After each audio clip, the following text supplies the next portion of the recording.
Lamborghini spent $2.5 billion on a car they never planned to build.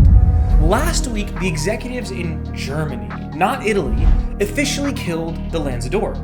The electric 1400 horsepower Ultra GT concept is dead. And honestly, good.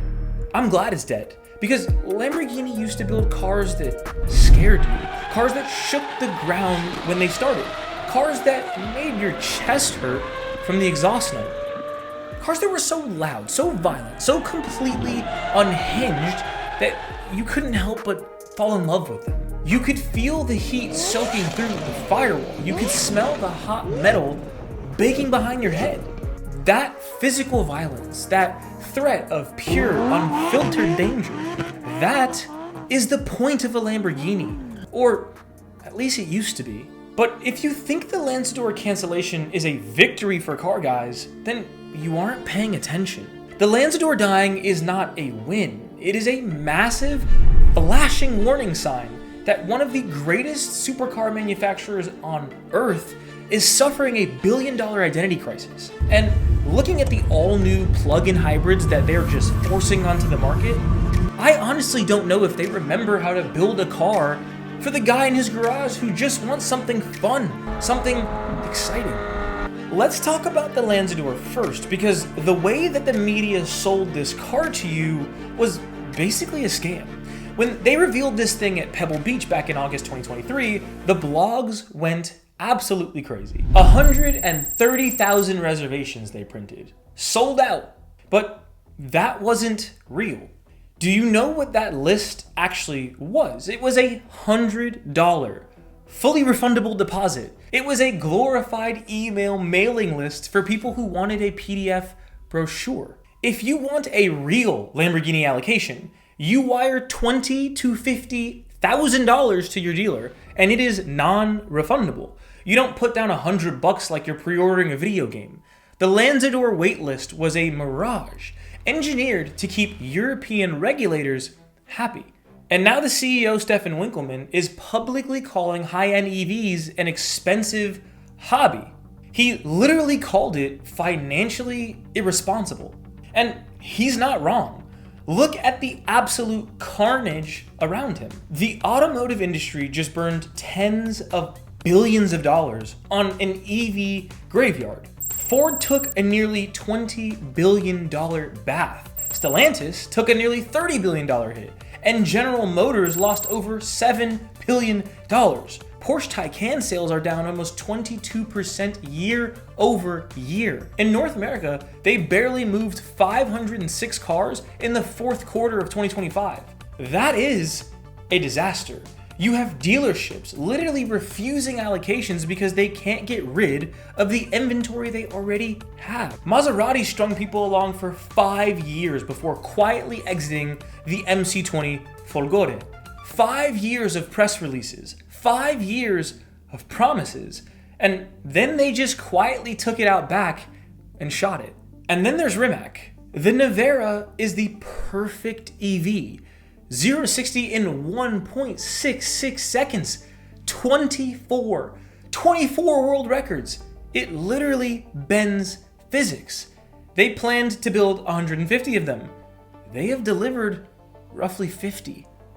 Clearly, nobody wants this. And I'm not making this up. The market is violently rejecting the product. So why did Lamborghini even build the Lanzador concept? Why are they building those hybrids? To understand the disease, you have to look at the infection point. 2015, Volkswagen Dieselgate. When VW got caught faking emissions, Audi had to publicly repent to save their European emissions pools. And because Audi writes the checks for Lamborghini, they forced Sant'Agata to put on a straitjacket. They pushed a 2.5 billion euro mandate called Decisioni Corturi. They took the loudest, most obnoxious, chain-smoking guy at the party and handed him a spreadsheet. But the absolute second that the EU carved out legislative loopholes for e-fuels and relaxed the EV transition timeline, the corporate pressure vanished. The threat of massive fines disappeared. And the Lanzador caught a bullet to the back of the head. But the compliance hangover, it is severely infecting the cars. They are forcing out the factory doors today. Let's look at the Revuelto.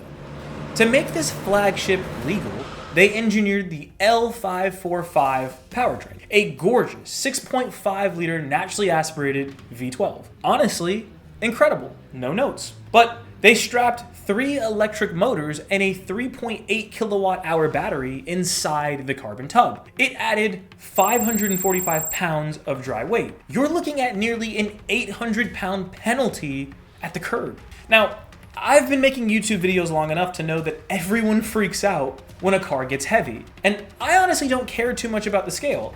I really care about the power. If the Revuelto is a little bit heavier, but gives me 1,001 horsepower, then I'm cool with that. But here's the thing. What is that extra weight actually doing? That 3.8 kilowatt battery gives you exactly 5 miles of electric range. 5 miles. You use the battery once to silently back out of your driveway, and then you're just hauling around a half ton of dead lithium and copper for the rest of the track day. That is not a performance feature. That is a compliance device built to cheat a government test. It is an apology car. And if you think the buyers don't notice the apology car, you aren't paying attention. The used market is brutally honest. Look at the Ferrari SF90 Stradale. It is an incredible car, 1,000 horsepower, beautiful, but it's a plug-in hybrid. And right now, it is bleeding $300,000 or $400,000 under MSRP on the secondary market. In just 3 years, 300 grand, gone. Meanwhile, an analog Aventador SVJ is trading anywhere from 600 grand to well over $900,000. It is heading past $1 million, and nobody is sitting there going, well, the 0 to 60 is actually 3.1 instead of 3.25. Nobody cares. The single clutch transmission in the Aventador is literally not even double clutch. It's slow as hell, and people don't care because the experience is unbelievable. You are buying emotion, not a spreadsheet. People are pissed, and honestly, I get it. If buyers aren't excited about the SF90s, the Revuelto and the Temerario are probably cooked. Which brings us to the tragedy of the Temerario. They killed the naturally aspirated 5.2 liter V10 from the Huracán. Everybody loved that V10. Every day you drove that car, you were in heaven.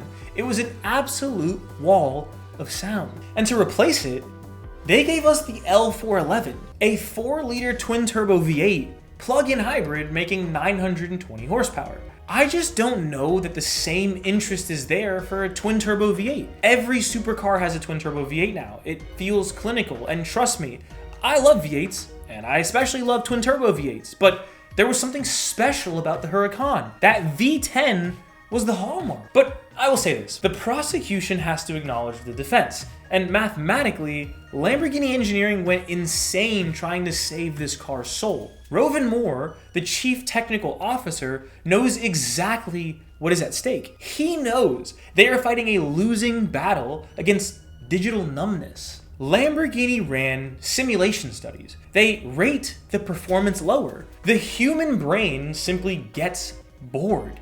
You don't feel the danger. So they engineered the L411 with a flat plane crank, hot V turbos, DLC-coated finger followers, and titanium connecting rods, so it can spin to an absolute insane 10,000 RPM. I remember driving my Z06 with an 8,600 RPM, and that was heaven. I can't imagine 10,000. They specifically designed the engine mounts to transmit violent harmonic frequencies directly into the cabin. They want your ribs to rattle. They built a physical shaker into the chassis like you're sitting on a massive subwoofer.